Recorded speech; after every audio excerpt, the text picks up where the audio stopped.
Let me share with you a concern that keeps me up at night. This isn't some far-fetched scenario or a fringe economic theory. It's a real and present danger unfolding before our eyes. Most people are unaware of just how close we are to a financial upheaval that could fundamentally alter the global economic landscape. The United States national debt has now surpassed $36.2 trillion. That figure is so enormous that it almost loses meaning for the average person. But what gives it real significance is the cost of servicing that debt. Last year alone, interest payments reached $881 billion. To put that in perspective, that's more than the government spends on Medicare or even national defense. Nearly $1 trillion is being spent just to pay interest on existing debt, and this year that number is expected to climb to $952 billion. You might be thinking the U.S. has always carried debt, what's different now? And you'd be right that debt itself isn't new. What's changed and what makes this moment so critical is that the traditional buyers of U.S. debt, the very entities that have financed America's spending for decades, are now pulling back. And they're not doing it gradually, they're making a rapid exit. Let's look at some numbers that should alarm anyone familiar with the workings of the global financial system. Not long ago, China held over $1 trillion in U.S. Treasury bonds. By December 2024, that figure had dropped to $759 billion, marking 9 straight months of reductions and the lowest level since 2009, right after the last major financial crisis. In just the first quarter of 2024, China sold off $53.3 billion in U.S. bonds. This isn't just routine portfolio management, it's a deliberate strategic move. China isn't alone. Japan, the largest foreign holder of U.S. debt at $1.06 trillion, sold $119.3 billion in a single quarter, the sharpest decline since 2012. In just 2 weeks in April, Japan offloaded more than $20 billion. The United Kingdom, another major holder, sold $44.1 billion in December alone.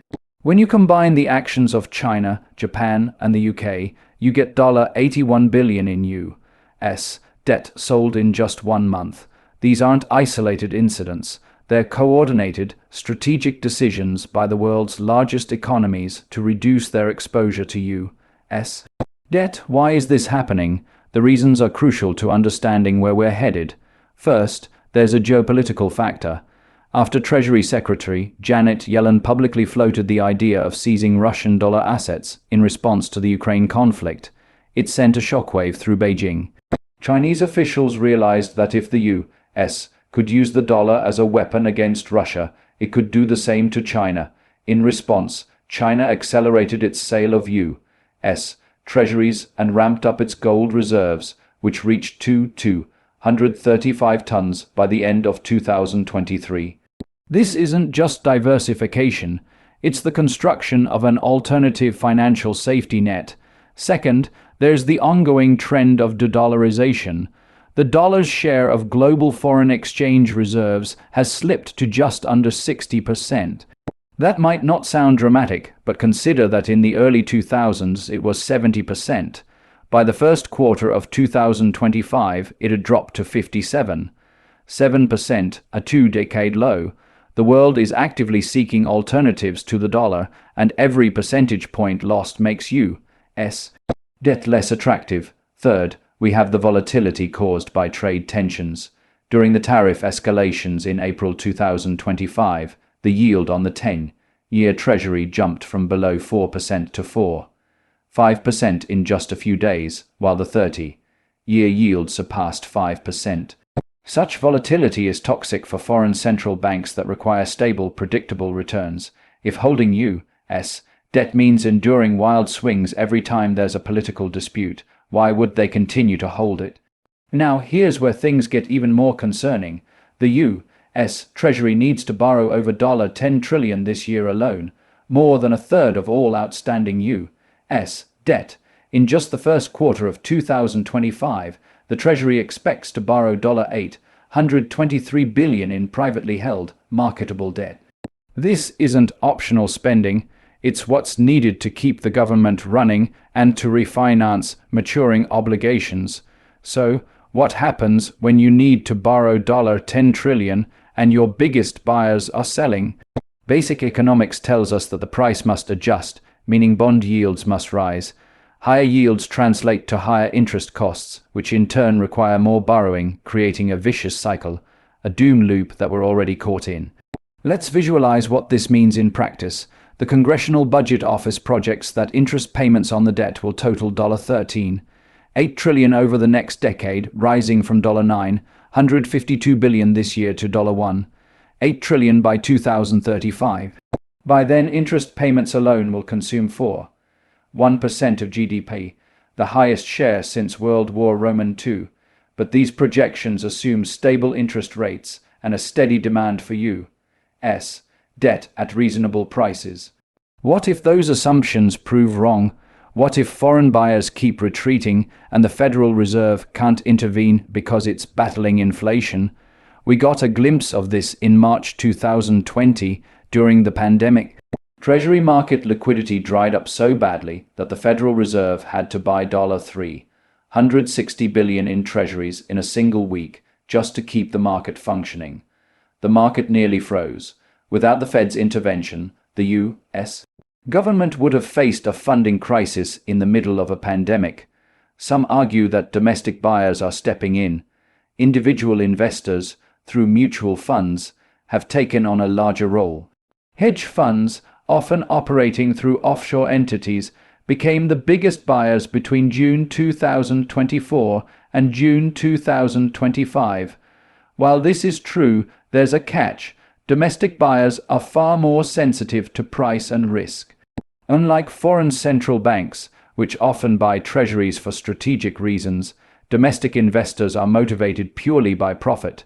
Banks, once major holders, have actually reduced their treasury holdings by $154 billion year-over-year, seeking better returns elsewhere. This means we're increasingly dependent on the most opportunistic buyers, those who will exit at the first sign of trouble. The Federal Reserve is in a bind. It has been pursuing quantitative tightening, letting $60 billion in treasuries roll off its balance sheet each month. Recently, it slowed this to $5 billion monthly as of March 2025, recognizing that the market can't handle the selling pressure. But here's the dilemma. If the Fed halts quantitative tightening or worse, resumes quantitative easing to buy treasuries, it risks reigniting inflation. If it doesn't, it risks a crisis in the treasury market. There's no easy way out. The consequences and what comes next. Let's consider the worst case scenario. What if foreign demand for U.S. debt doesn't just slow but stops altogether? The consequences would be immediate and severe. Treasury auctions could begin to fail, or the government would be forced to offer dramatically higher yields, perhaps 6%, 7%, or even 8% on 10-year bonds, to attract buyers. Every percentage point increase in interest rates adds hundreds of billions to the annual deficit. The ripple effects would be felt throughout the economy. Mortgage rates, which are closely tied to the 10-year Treasury yield, would surge. If those rates hit 7% or 8%, the housing market would grind to a halt. Home sales would plummet, new construction would stall, and millions of jobs in real estate and related industries would be at risk. Corporate borrowing costs would also skyrocket. Companies needing to refinance debt or raise capital for growth would suddenly face double-digit interest rates. Investment would dry up, hiring would freeze, and layoffs would begin. The stock market, already stretched by historical standards, would likely collapse as both earnings expectations and valuation multiples fall at the same time. A weakening dollar would add another layer of complexity. Normally, higher treasury yields attract foreign capital, strengthening the dollar. But if the selling is driven by a loss of confidence in America's fiscal trajectory, the opposite can happen. We saw this in April 2025, when the dollar fell even as treasury rates rose, a toxic combination. This is reminiscent of what happened to the British pound during the 2022 Liz Truss crisis. A weaker dollar means higher prices for imported goods, fueling inflation. Now you have the worst of both worlds, rising borrowing costs and accelerating inflation. Classic stagflation. This is the nightmare scenario for the Federal Reserve. If it raises rates to fight inflation, it worsens the debt crisis. If it cuts rates to ease the debt burden, it risks runaway inflation. The government would be forced into impossible choices. With interest costs devouring a growing share of the budget and borrowing costs soaring, something would have to give. Would it be social security, Medicare, defense, infrastructure? None of these are politically palatable. Political gridlock would likely set in just when decisive action is most needed. Some economists argue that these fears are exaggerated. They point out that the U.S. still has the world's deepest and most liquid capital markets, that the dollar remains the global reserve currency, and that U.S. Treasuries are still considered the safest asset on earth. They're right, to a point. The Treasury market is enormous, with about $26 trillion in publicly held debt and massive daily trading volumes. It would take a lot to truly break this market. But what they overlook is that confidence is binary. It exists until it doesn't. Markets can function for years with gradually worsening fundamentals, then collapse in days when sentiment shifts. We've seen this pattern repeatedly in history, in Greece, Argentina, and the UK in the 1970s. The British pound was the world's reserve currency for centuries, until it wasn't. These transitions don't happen slowly, they happen suddenly when the math no longer adds up. And the math, frankly, doesn't work anymore. The Government Accountability Office recently projected that U.S. debt will reach 200% of GDP by 2047, 3 years earlier than previously forecast. We're already at nearly 100% of GDP, and the fiscal year 2025 deficit was $1.8 trillion. We're adding debt faster than the economy is growing, which is, by definition, unsustainable. Some proponents of modern monetary theory argue that this doesn't matter, since a country that borrows in its own currency can always print more money and never be forced into default. Technically, that's true. The U.S. can't be forced to default like Greece was, but that doesn't mean there are no consequences. The price is inflation, a collapsing currency, and a sharp decline in living standards. What many people don't realize is how much the U.S. benefits from the dollar's status as the global reserve currency. This creates structural demand for dollars and dollar-denominated assets, allowing the U.S. to borrow at much lower rates than would otherwise be possible. One study estimated that losing reserve currency status would reduce the sustainable debt level by about 22%. If we're at 100% of GDP now, losing that status would mean the sustainable level is closer to 78%, implying a need to cut $7 trillion in debt just to get back to a sustainable path. That's not happening. Instead, we're moving in the opposite direction, adding more than $1 trillion to the debt every year. The structural deficit, the gap between revenue and spending, is about $2 trillion annually and growing. Even with perfect economic growth and no recessions, we'd still be adding unsustainable amounts of debt every year. The political system has failed to address this. Both parties share the blame. Republicans have cut taxes without cutting spending, while Democrats have increased spending without raising taxes enough to cover it. The result is exploding deficits, no matter who's in charge. Now, the politics make a real solution nearly impossible. To stabilize the debt-to-GDP ratio, we'd need a combination of significant tax increases and spending cuts totaling around $2 trillion a year, about 10% of GDP. The economic contraction from such measures would be catastrophic, on par with the Great Depression. No politician will do it voluntarily. They'll keep kicking the can down the road until a crisis forces their hand. The cruel irony is that the longer we wait, the more painful the eventual adjustment will be. If we'd acted a decade ago, we could have spread the pain over time. Now any solution will be harsh, and the odds of a market-imposed solution, far more painful than a policy-driven one, increase every day. A market-imposed solution isn't some abstract financial event. It has real, tangible consequences for ordinary people. Interest rates spike, adjustable rate mortgage payments double, credit card rates soar to 25% or 30%. Refinancing a car loan becomes impossible. Employers can't make payroll because they can't access credit. Retirement accounts lose half their value in months. The government, facing a funding crisis, makes emergency cuts. Social security checks are delayed. Medicare payments to providers are slashed, forcing hospitals to close. Federal employees are furloughed. Contractors go unpaid. The ripple effects cascade through the economy, and unemployment could spike to 15% or even 20%.